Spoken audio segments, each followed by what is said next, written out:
फिर प्रश्न किया संत कौन, किसका सत्संग करें। बहुत बड़े मठ के मठाधीश हों वो संत,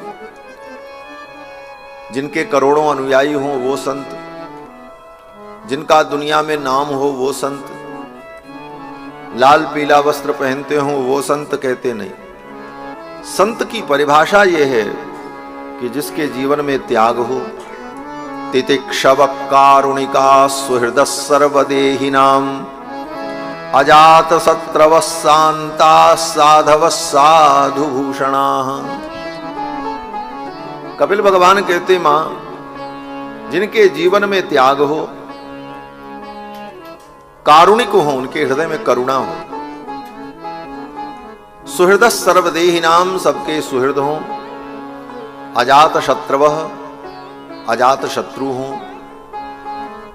और मेरी कथा को सुनते हो, सुनाते हो।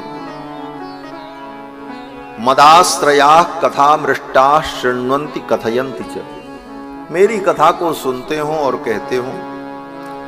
ऐसे संतों का संग मिले तो योग की प्राप्ति होती है। कौन सा योग? बोले भक्ति योग। कल भी चर्चा आई थी कि भक्ति की प्राप्ति कैसे होगी। बोले संत विशुद्ध मिलई पर तेहि, राम कृपा कर चितवहीं जेहि। राम जी जब किसी पर कृपा दृष्टि करते हैं तो उसे जीवन में सच्चा संत मिलता है।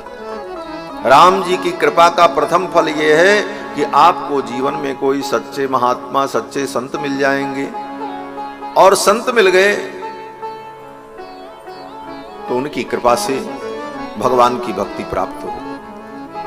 और भक्ति आ जाने पर जीव समस्त कामनाओं से मुक्त हो जाता है। भगवान कपिल कहते मां, जिसके अंदर मेरी भक्ति आ गई, निष्काम भक्ति, उसको मैं मोक्ष भी देना चाहता हूं, वैकुंठ भी देना चाहता हूं, तो वो भक्त कहता हमको नहीं चाहिए।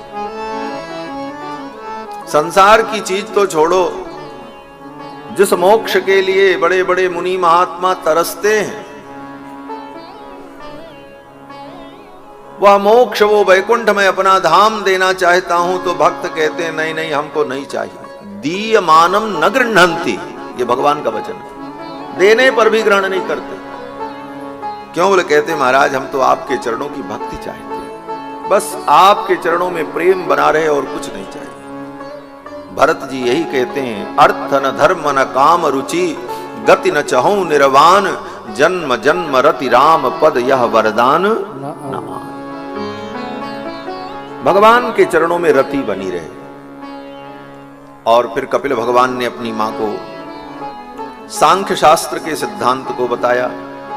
सांख्य एक दर्शन है और उस दर्शन में 25 प्रकार के तत्वों का विवेचन किया गया। 24 तत्व प्रकृति के और एक आत्मा, ये 25वां तत्व। 25 तत्वात्मक जो ये सांख्य शास्त्र है, इसका विवेचन कपिल भगवान ने अपनी मां को सुनाया। और फिर जीव के गति का वर्णन किया, ये जीव संसार में कैसे आता है।